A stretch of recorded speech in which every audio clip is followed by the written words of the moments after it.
पुंडलीकवरदे हरिविठ्ठल श्री ज्ञानदेव तुकाराम.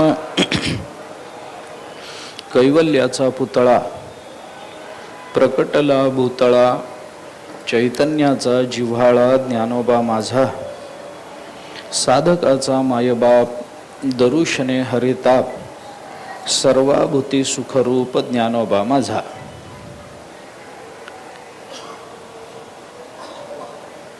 सद्गुरु श्री ज्ञानेश्वर महाराजांचा संजीवन समाधी सोहळ्याच्या निमित्तानं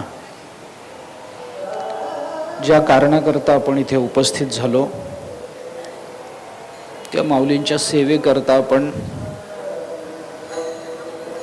शांती ब्रह्म श्री नाथ महाराजांनी केलेल्या ज्ञानोबरायांच्या वर्णनाचा थोडासा विचार करतो आहोत.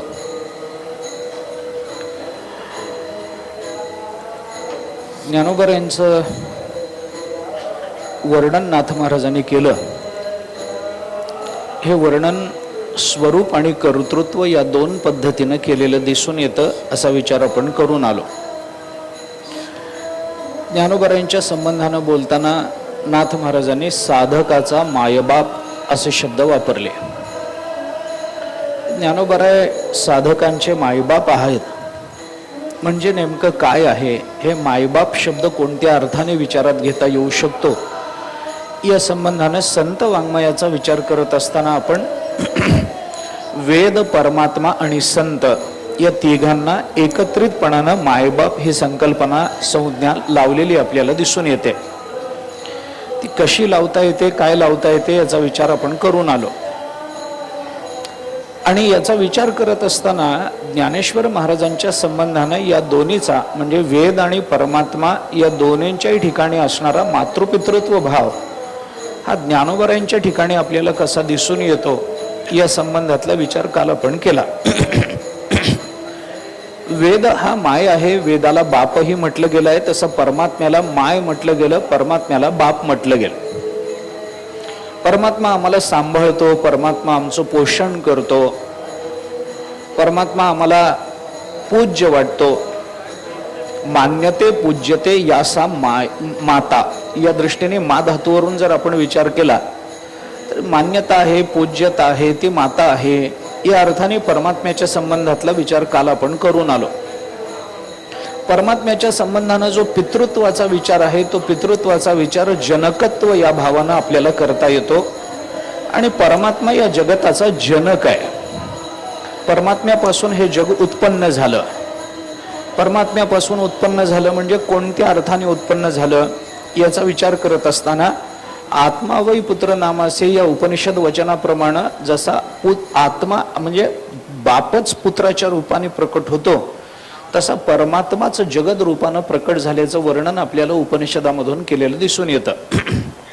जन्माद्यस्य यतः या सूत्रात आपण जर बघितलं ब्रह्मसूत्रातल्या, तर आपल्याला याचा विचार दिसून येतो. किंवा भागवताचा पहिला श्लोक, श्रीमद भागवताच्या प्रथम स्कंधातला पहिला श्लोक जर आपण बघितला तर तेही आपल्याला लक्षात येतं की जन्माद्यस्य यतोन्वयादितरतश्चार्थेष्वभिज्ञस्वराट तेने ब्रह्महृदाय आदि कवये मुह्यन्ति यत् सूरयः तेजो वारि मृदाम यथा विनिमयो यत्र त्रिसर्गो मृषा धाम्ना स्वेन सदा निरस्तकुहकं सत्यं परम धीमहि. सत्यम परम धीमहि असणारा परमात्मा जन्माद्यस्य यतः, या परमात्म्यापासून हे सगळं विश्व निर्माण झालं. आता हे विश्व निर्माण झालं, हे परमात्म्यापासून निर्माण झालं. परमात्मा या सगळ्या जगताचा जनक आहे, बाप आहे, असा विचार आपल्याला उपनिषदांनी करून दिलेला दिसतो. ब्रह्मसूत्रातही आपल्याला त्या आधाराचं चिंतन दिसतं. जगद्गुरु शंकराचार्याने याच्यावर भाष्य करत असताना या जगताचं पितृत्व हे फक्त परमात्म्याकडेच कसं जातं, अन्यांकडे कसं जात नाही, ते प्रकृतीकडे जात नाही, ते परमाणूकडे जात नाही, ते भौतिकतेकडे जात नाही. परमात्मा हाच या जगताचा कर्ता पिता कसा असू शकतो, या संबंधानं आचार्याने जी भूमिका आपल्या समोर युक्तिवादाने मांडलेली आहे भाष्यामध्ये, जन्माद्यस्य यतः या सूत्रावर भाष्य करत असताना ज्या उपनिषद वचनाचा आधार आचार्याने घेतला आणि त्या वचनाचा विस्ताराने विचार करत असताना नंतर आचार्याने त्या संबंधानं भूमिका विधान असं केलं, अस्य जगतः नामरूपाभ्याम व्याकृतस्य अनेक कर्तृभोक्तृ संयुक्तस्य प्रतिनियत देश काल निमित्त क्रियाफलाश्रयस्य मनसा अपि अचिंत्य रचना रूपस्य जन्मस्थितीभंगम यत सर्वज्ञात सर्वशक्तेः यत कारणात तद ब्रह्म, असं आचार्यांनी ब्रह्मस्वरूपतेला या जगताचं पितृत्व दिलेलं दिसून येतं. आचार्य म्हणतात या जगतामध्ये ज्या पद्धतीची मांडणी केलेली दिसून येते, या जगतामध्ये अनेक कर्ते, या जगतामध्ये अनेक भोगते. आता अनेक कर्ते या जगतामध्ये कर्म करत असतात आणि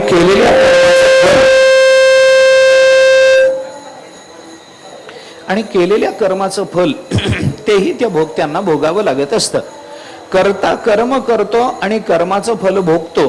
हे भोगत असताना त्या कर्माचा आणि त्या फलाचा जो संबंध सांगितलेला दिसून येतो, जो संबंध नाही रे, आवाज द्या थोडा पाहिजे, त्या कर्माचा आणि कर्त्याचा, कर्मफलाचा आणि कर्त्याचा जो संबंध आपल्याला दिसून येतो, त्याचा विचार केला तर ते कर्मफल त्या कर्त्याला लगेचच प्राप्त होतं असं नाही, तर कदाचित ते जन्म जन्मांतरानेही त्याला प्राप्त होतं. पूर्व जन्मी कधीतरी पाप केले आणि मग ते बहुविस्तारले असं प्रमाण आपल्याकडे आहेच आहे ना. जन्मोजन्मी आम्ही बहुपुण्य केले तेव्हा या विठ्ठले कृपा केली, हेही आपल्याकडे आहे. जन्मोजन्मीच्या सायासी विठ्ठल लाधला पुंडलिकासी, हेही ज्ञानोबराय बोलून दाखवतात. म्हणजे एखाद्या कर्माचं फल भोगण्याकरता ते फल कर्त्याला कर्मानंतर लगेचच प्राप्त होतं असा नियम नाही आहे. त्याच्याकरता अनेक जन्म थांबावं लागतं, मोठा काल थांबावा लागतो, कदाचित ते लगेच प्राप्त होतं, जे काही असेल ते. पण ते कर्ता आणि कर्माचं फल या दोघांची सांगड जन्म जन्मांतरामध्ये जरी घालून द्यायची ठरली तर त्या कर्त्याचं तेच कर्मफल आहे हे लक्षात ठेवणारा कोणीतरी पाहिजे ना. कारण कर्म जड आहे. जड असणारं कर्म कर्ता कोण आहे याला ओळखत नाही. कर्म केल्याबरोबर ते कर्मफल कर्त्याकडे जातं हे बरोबर आहे, पण कर्म हे आंधळ आहे. तुकोबारांनी त्याला आंधळ म्हटलं. आणि आंधळ असणारं हे कर्म जड असल्यामुळे कर्ता कोण आहे या जाणीवेच्या रहित आहे. त्याच्या ठिकाणी, त्या कर्माच्या ठिकाणी जडत्व असल्यामुळे अर्थकारित्व क्रियाकारित्व त्याच्या ठिकाणी नाही. आणि अर्थक्रियाकारित्व शून्यतेमुळे ते कर्म कर्त्याकडे जे जातं ते कर्त्यापर्यंत नेणारा कोणीतरी एक चेतन असावा लागतो. आणि तोच कर्ता या कर्मफलाचा भोगी आहे हे ठरवण्याकरता तो जो कोणी लागत असतो चेतन, तो सर्वज्ञ आणि सर्वशक्तिमान लागत असतो.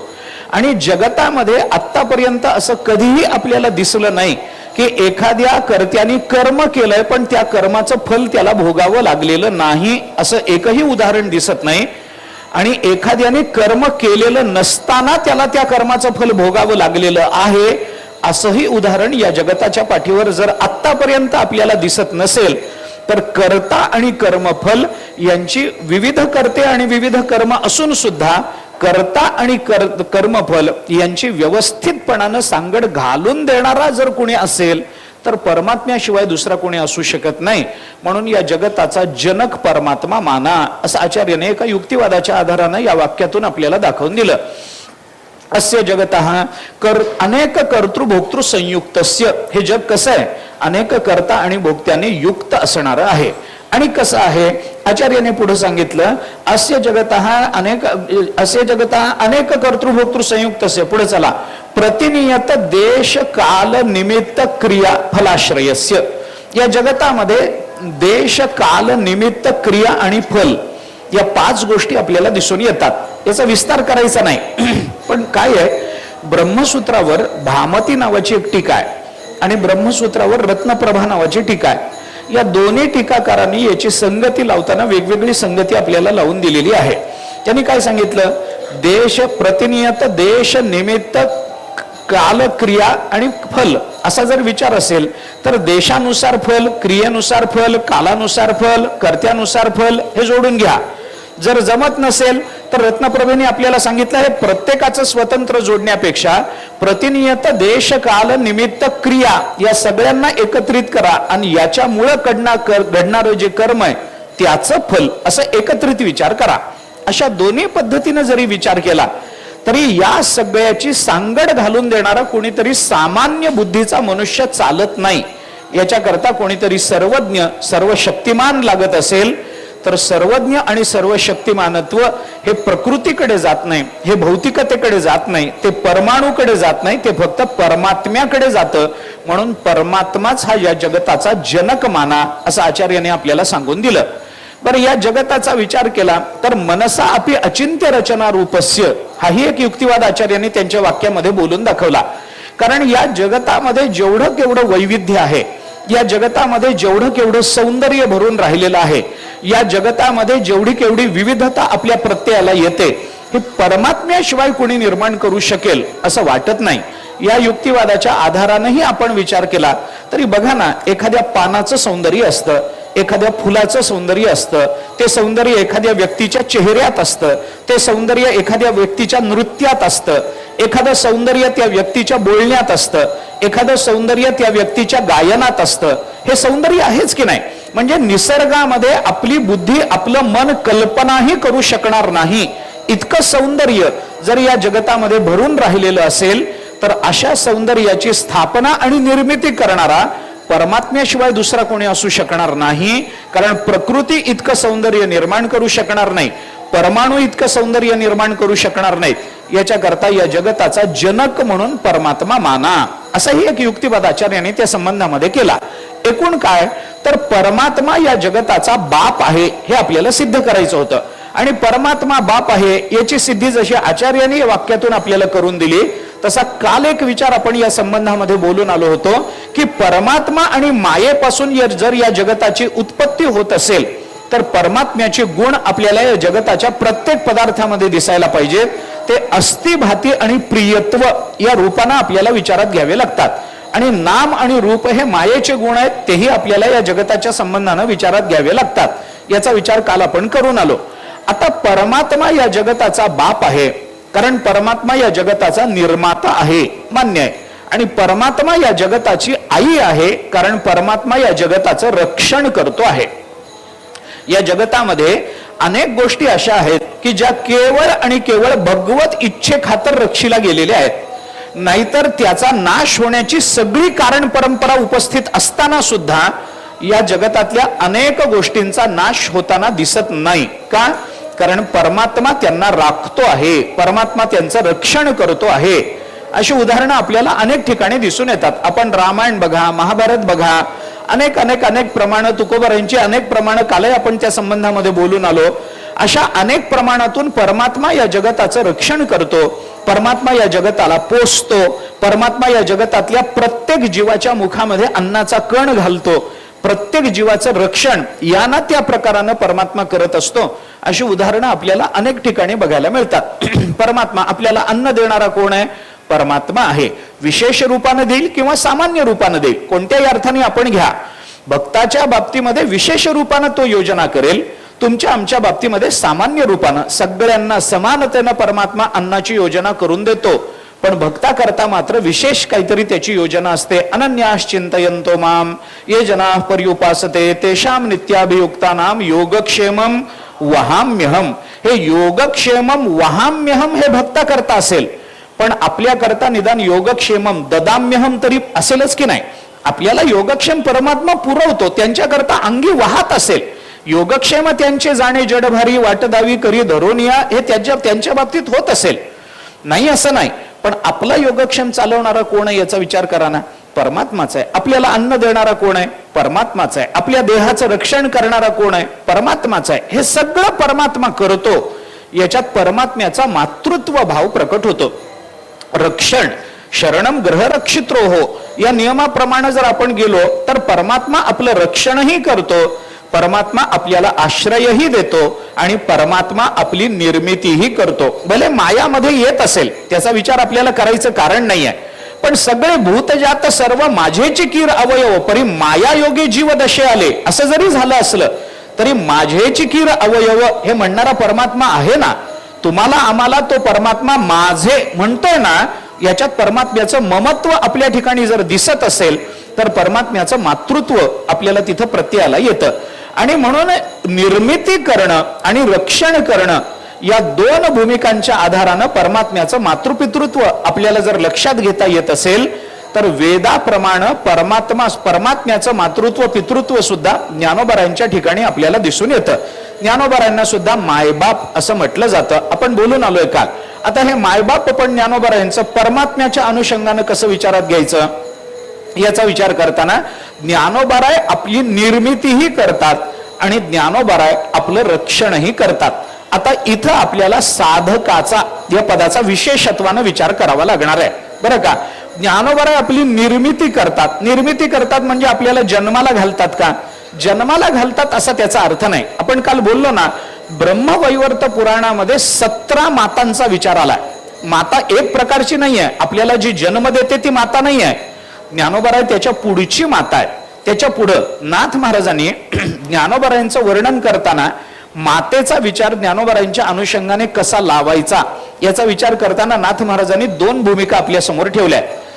नाथ महाराज काय म्हणतात, आपण जे वारकरी आहोत ना, बाकीच्यांचा विचार मला करायचा नाही, वारकरी सोडून असणाऱ्या लोकांचा विचार करायचा नाही, पण जे वारकरी आपण आहोत ना, हे आपण वारकरी सगळे 2 आयांपासून आलेलो आहोत. आपल्या वारकऱ्यांना 2 माता आहेत असं नाथ महाराजांनी सांगितलं.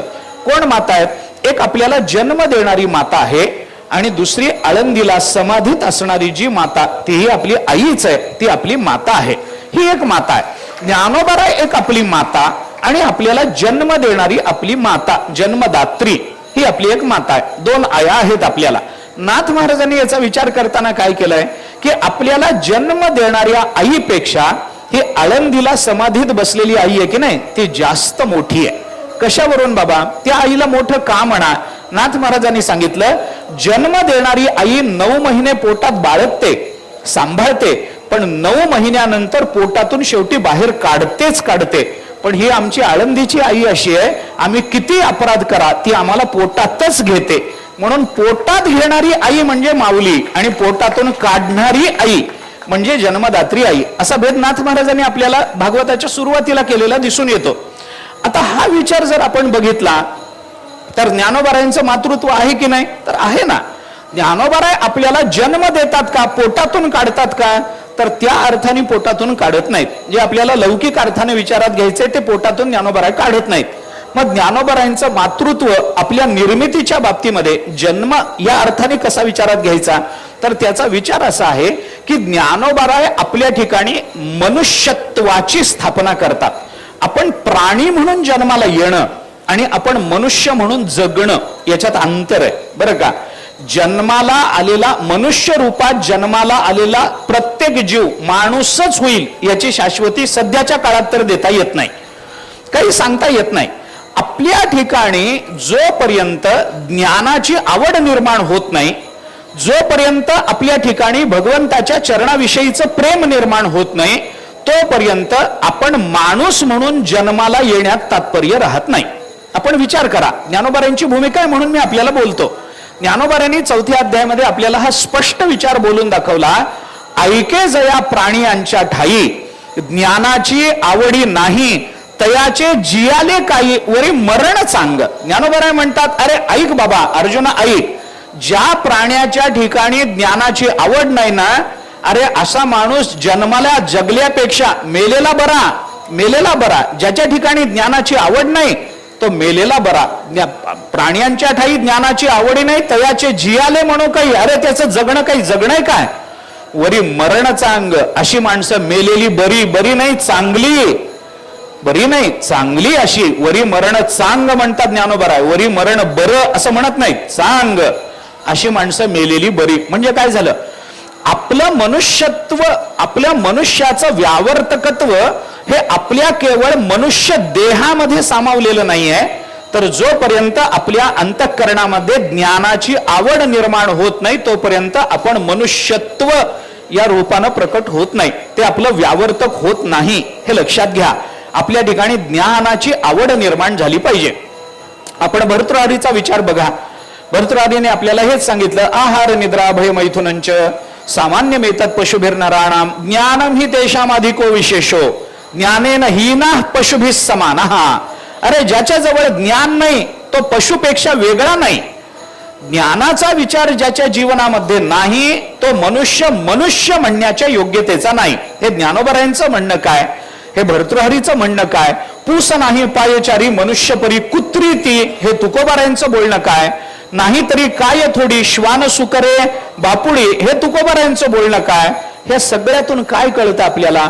अरे आपण मनुष्य म्हणून जन्माला आलो, याचा अर्थ मनुष्याचा देह आपल्याला मिळाला आणि तो देह देणारी ती माता आहे. एवढंच मातृत्वाचं व्यावर्तकत्व आपल्याला लक्षात घेता येणार नाही. मग आपल्याला जन्माला घातल्यानंतर आपल्या ठिकाणी मनुष्यत्वाची स्थापना करणारं कोणी जर असेल, आपल्याला ज्ञान देऊन आपलं मनुष्यत्व सिद्ध करणारं कोणी असेल, आपल्या अंतःकरणामध्ये भक्तिप्रेमाचा उदय करून त्याचा अंकुर निर्माण करून त्या अंकुराचा वटवृक्ष करणारं जर कोणी असेल, तर ती जी माऊली आहे ते ज्ञानोबाराय आहेत. या दृष्टीने ज्ञानोबारायांचं मातृत्व, जरी त्यांचं जनकत्व आपल्याला प्रत्यक्षत्वानं आणि लौकिकत्वानं विचारात घ्यायचं नसलं तरी सुद्धा आपल्याला मनुष्य म्हणून सिद्ध करण्याकरता ज्ञानोबाराय ही आपली माता आहेत असं चिंतन आपल्याला करता येतं. का बाबा? म्हणून मी म्हटलं ना, साधकाचा या पदाचा विचार करताना साधक हा शब्द आत्ता विचारात घ्या. साधक या पदाचा विचार आत्ता करा. आतापर्यंत मायबाप या शब्दाचा विचार आपण करून आलो ना, आता साधकाचा मायबाप इथे सिद्ध होतं. ज्ञानोबाराय कुणाचे मायबाप? अरे सगळ्यांचेच मायबाप आहेत. सगळ्या जगाला पोटात घेण्याचं सामर्थ्य ज्ञानोबारायांच्या ठिकाणी आहे. त्यांच्या अंतःकरणामध्ये आपपर भाव नाही. हा माझा हा परका ज्ञानोबाराय करत नाहीत. आपण त्यांना माना अथवा न माना, ज्ञानोबाराय आपल्याला सांभाळणारच आहेत. ते आपल्यावर त्यांची कृपादृष्टी आहेच आहे. मी खरं सांगू, जरा क्षमा मागून बोलतो, पण ज्ञानोबारायांना नावं ठेवणाऱ्यांनाही नावं ठेवण्याची प्रेरणा ज्ञानोबारायच देतात, याच्यावर माझा तरी विश्वास आहे. आपण विचार करून बघा. अरे बुद्धीचा आणि आपला नाहीतर काय संबंध आहे? जर ज्ञानोबाराय तुकोबाराय या महाराष्ट्रात झालेच नसते, अवताराला आलेच नसते, तर मनुष्य म्हणून जन्माला येणं आणि मनुष्यत्व धर्माचं आचरण करून परमात्म रूपता प्राप्त करून घेणं, हा प्रवास आपल्याच्यानी झाला असता का याचा विचार करा. मी म्हणजे आपल्याला थोडं स्पष्ट बोलतो. मी विचार करून बघा, या महाराष्ट्रामध्ये ज्ञानोबाराय तुकोबारायांचा अवतार झाला नसता तर आपले हाल काय झाले असते याचा विचार केला तरी अंगावर काटा येतो. अरे माणूस म्हणून घ्यायची लायकी आपल्या ठिकाणी निर्माण झाली नसती जर ज्ञानोबाराय तुकोबाराय महाराष्ट्रात अवतारालाच आले नसते, तर कोण राहिलो असतो आपण? पशु आणि आपण याच्यामध्ये काय फरक राहिला असता? नाही ना. पण ज्ञानोबारायांनी आपल्या ठिकाणी साधकत्व निर्माण केलं. साधकाचा मायबाप आहे. आपल्या ठिकाणी ज्ञानाची आवड ज्ञानोबारायांनी निर्माण केली. आपल्या ठिकाणी भक्तिप्रेमाचा उदय ज्ञानोबारायांनी निर्माण करून दिला. तो अंकुर फुटला, तो ज्ञानोबारायांच्या तुकोबारायांच्या कृपेनं फुटला, हे आपल्याला मान्य करावं लागेल. आता या पुष्कळ विस्तार आहे. याचा सगळाच विस्तार आता करता येईल असं नाही. आपल्याला पुढचं चरणही थोडंसं अगदी धावतं का होईना पण विचारात घेणं आवश्यक आहे. ज्ञानोबाराय साधकांची आई आहे. ही साधकांची आई म्हणजे काय? साधकाचं साधक रूपत्व किंवा त्याचं साधकपण हे कशावर अवलंबून आहे? साधक कुणाला म्हणतात, मुमुक्षु कुणाला म्हणतात, भक्त कुणाला म्हणतात, याचे काही व्याख्या, काही लक्षण आहेत की नाही? कोण बाबा? मुमुक्षु कोण आहे? ज्याच्या अंतःकरणामध्ये मोक्षाची इच्छा आहे तो मुमुक्षु. आपण म्हणतो की नाही, मोक्षाची इच्छा निर्माण व्हावी. आपल्याला प्रत्येकाच्याच अंतःकरणामध्ये सुखरूपतेची अपेक्षा असते. प्रत्येकालाच भक्ती करावी वाटत असते. भक्ती नाही असा माणूस नाही. ज्ञानोबारांनीच आपल्याला सांगितलं, मनुष्य जात सकळ स्वभावताच भजनशील झाले असती केवळ माझ्याची टाई. हे भगवान बोलूनच दाखवतात. पण स्वभावताच भजनशील असणाऱ्या त्या जीवाला आपल्या भजनाचं आलंबन काय आहे हे सांगणारं कोण आहे? स्वभावतः सुखाची अपेक्षा असणाऱ्या त्या जीवाला सुख म्हणजे मोक्ष सुख आहे हे सांगणारं दुसरं कोण आहे? सुखम मोक्ष सुखम लोके. महाभारताने चिंतन केलंय, या जगतामध्ये सुख म्हणाल तर फक्त मोक्षाचंच सुख आहे. पण नच मूढो अवगच्छती, पण मूर्ख माणसाला हे कळत नाही असं महाभारताने बोलून दाखवलं. नच मूढो अवगच्छती, मूर्खाला हे कळत नाही की बाबा सुख म्हणजे मोक्ष सुख असतं. सामान्य मनुष्य आपल्या सुखाचा शोध हा विषयापर्यंत जाऊन थांबवत असतो. आमचे सुखाचे शोध कुठून सुरू होतात? सुखाचा शोध घेण्याची प्रेरणा ही नैसर्गिक असते, ही स्वाभाविक असते. इंग्रजी भाषेमध्ये त्याला बेसिक इन्स्टिंक्ट असं म्हणतात बरं का. ही स्वाभाविक आवड असते, ही स्वाभाविक इच्छा असते माणसाच्या ठिकाणी, नैसर्गिक आहे. मला सुख मिळावं याच्याकरता कोणत्या पाठशाळेत जाण्याची गरज नसते, याच्याकरता ज्ञानेश्वरी गाथेचं चिंतन करायची आवश्यकता नसते. मला सुख मिळावं याची माणसाला स्वाभाविक आवड असते, स्वाभाविक. मग त्याच्याकरता काय करावं लागतं, याच्या प्रयत्नांकरता तो त्याचं डोकं चालवतच असतो. आम्ही बघतो अनेक वेळेला लोक म्हणतात, महाराज तुमच्या कीर्तनाला प्रवचनाला फार गर्दी होते, लोक आधीपासून येऊन बसतात. हे आधीपासून येऊन बसतात म्हणजे काय, प्रवचनाकरता नाही, खांबाची जागा मिळावी म्हणून. म्हणजे काय झालं, सुखाचा हा शोध आहे ना, याच्यात दोष आहे का, अजिबात दोष नाही. पंख्याखालची उन्हाळा असेल, पंख्याखालची जागा मिळावी, लवकर गेलं म्हणजे जागा मिळते, वाटतं की नाही माणसाला, म्हणतं. आता मग हे जर वाटत असेल तर हा सुखाचा शोध घेण्याकरता ज्ञानेश्वरी वाचावी लागली काय, याच्याकरता काय हरिपाठ करावा लागला, काही करावं लागत नाही, हे स्वाभाविक आहे. मग हे सामान्य माणसाला इथपर्यंतच कळतं. पण या सुखाच्या शोधाची परिसमाप्ती मोक्षामध्ये होते, हे सगळ्यांना कळत नाही. याच्याकरता ज्ञानोबराय अवताराला यावे लागतात, याच्याकरता तुकोबराय अवताराला यावे लागतात. ते आपल्याला सांगतात, बाबा विषयाच्या नादामध्ये गुंतू नका, हे विषय तुम्हाला खरं सुख देणारे नाहीत. हे तुम्हाला आम्हाला कुणी सांगितलं पहिल्यांदा, ज्ञानोबराय तुकोबरायांनीच आपल्याला बोध करून दिला ना, की विषयाच्या नादात गुंतू नका बाबा, विषय ओढी भुलले जीव, आता याची कोण करेल किंवा नको. हे विषय आपल्याला त्रासदायक आहेत. हे विषय तरी कैसे, रोहिणीचे जळ जैसे, स्वप्नीच्या आभासे भद्र जाती, विषयाचे जे सुख ते साध्यंतची जाण दुःख, वगैरे वगैरे अशा पद्धतीची जी प्रमाणं आपल्याला ज्ञानेश्वरी गाथ्यामधून किंवा अभंगांमधून संत वाङ्मयातून दिसून येतात, या सगळ्याचा विचार केला तर सुखम मोक्ष सुखम लोके नच मूढो अवगच्छती. अरे बाबा, सुख म्हणजे मोक्ष सुखच आहे. हे आम्हाला मुमुक्षु बनवण्यामध्ये कोण प्रवृत्त केलं, आम्हाला कोणी प्रवृत्त केलं, तर ते ज्ञानोबरायांनी प्रवृत्त केलं. आमच्या ठिकाणी ज्ञानाची आवड निर्माण करून दिली, आणि ती आवड जर ज्ञानोबरायांनी आमच्या ठिकाणी निर्माण करून दिली नसती तर आम्ही मनुष्य म्हणून घेण्याच्या योग्यतेचे राहिले नसतो. म्हणजे आपण माणूस आहोत हे बरोबर आहे, माणसांच्या संख्येला कमीच नाही काही या जगतामध्ये, कमीच नाही. माणसं किती आहेत, अरे पुष्कळ माणसं आहेत. आमच्या मराठवाड्याच्या भाषेत मायंदळ माणसं आहेत. किती माणसं बघा तुम्ही, जिकडं तिकडं माणसं पसरलेली आहेत ना. नाही कोण म्हणतं, लोकसंख्येचा प्रश्न ऐरणीवरच आहे. नाही कोण म्हणतं, आता विस्फोट होण्याच्याच अगदी उंबरठ्यावरच आहोत आपण, मान्यच आहे, हे सगळं मान्य आहे. पण माणसं वाढली म्हणजे मनुष्यत्व वाढलं, हा नियम आहे का, हा नियम आहे का? माणसं वाढली मनुष्यत्व वाढलं का? नाही, ती संख्या फार कमी आहे. म्हणून आचार्याने काय सांगितलं, दुर्लभम त्रयमे वैतत देवानुग्रह हेतुकम मनुष्यम का मनुष्यत्वम. मनुष्यत्व दुर्लभ आहे, मनुष्य दुर्लभ नाही आहे, मनुष्यत्व दुर्लभ आहे. मनुष्यत्वम मुमुक्षुत्वम महापुरुष संश्रय, हे आचार्य बोलतात की नाही. मग हे बोलत असताना मनुष्याची दुर्लभता कोणत्याही संतांनी सांगितली नाही. हा, तुम्ही वासुदेव वासुदेव म्हणा, मान्य आहे, दुर्लभ आहे, भागवतांनी चिंतन केलं, सोडून द्या, प्रमाण आपल्याला जास्त देऊन वेळ घ्यायचा नाही. पण आपण मनुष्य आहोत हे महत्वाचं नाही, आपल्या ठिकाणी मनुष्यत्व आहे तरच आपण मनुष्य आहोत असं आपल्याला म्हणता येतं. मग हे माणसाचं मनुष्यत्व कशावर अवलंबून आहे? माणसं खूप झाली. एका माणसाने रागारागाने मला विचारलं, कीर्तन झालं, आम्ही असं झाडाखाली बसलो होतो, जेवायला जायचं, बसलो बाबा, दुपारचा वेळ, कालेचं कीर्तन झालं, बसलो. एक मनुष्य तावाने आला, तो म्हणला मला एक प्रश्न विचारायचा. म्हटलं विचारा, काय चूक झाली माझी कीर्तनात बोलता बोलता, विचारा बाबा. ते म्हणले, महाराज जेवढं कीर्तन करता माणसं एवढी वाढली, लोकसंख्या एवढी वाढली, तुम्हाला काहीच कसं वाटत नाही. तू म्हणलं माझ्यावर कशाला आरडाओरडा करू, मी एकटा जबाबदार आहे का याला? अरे ज्याने त्याने आपापला हातभार लावला याच्याकरता, माझ्या एकट्यावर खार खाऊन काय मिळणार आहे तुम्हाला?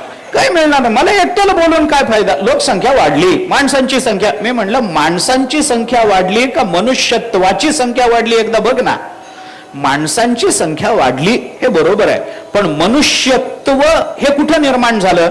जो ज्ञानेश्वरीच्या पायवाटेवरून गेला तोच मनुष्यत्व हा धर्म धारण करण्याच्या योग्यतेचा झाला. जो अभंगाच्या पायवाटेवरून महामार्गावरून गेला तोच मनुष्यत्व या धर्माला धारण करण्याच्या योग्यतेचा झाला. नाहीतर पुष्कळ आहे. लोक म्हणतात वारीला काय गर्दी हो, काय गर्दी. आता पंढरपूरला आम्ही बघितलं, काय गर्दी झाली, 15 लाख लोक आले.